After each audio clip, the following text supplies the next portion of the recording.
کیا آپ نے کبھی سوچا ہے کہ بحر ہرمز کا نام کہاں سے آیا؟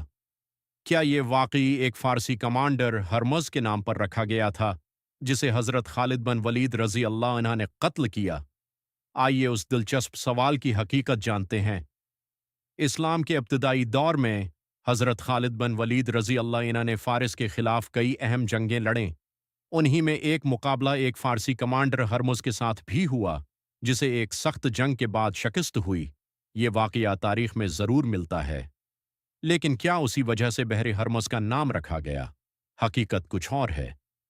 بحر ہرمز کا نام دراصل ایک قدیم علاقے ہرمز سے لیا گیا ہے جو موجودہ ایران کے قریب واقع تھا۔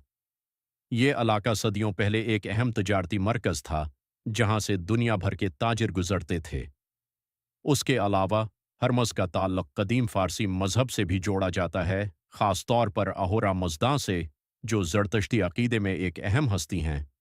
یعنی اس نام کی بنیاد جغرافیہ اور قدیم تاریخ ہے، نہ کہ کسی ایک جنگ یا کمانڈر پر۔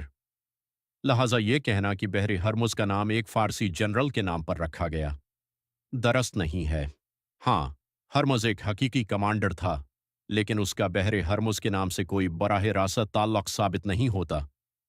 تاریخ میں ایسی کئی کہانیاں گردش کرتی رہتی ہیں جو مکمل سچ نہیں ہوتے، اس لیے ضروری ہے کہ ہم تحقیق کے بعد ہی کسی بات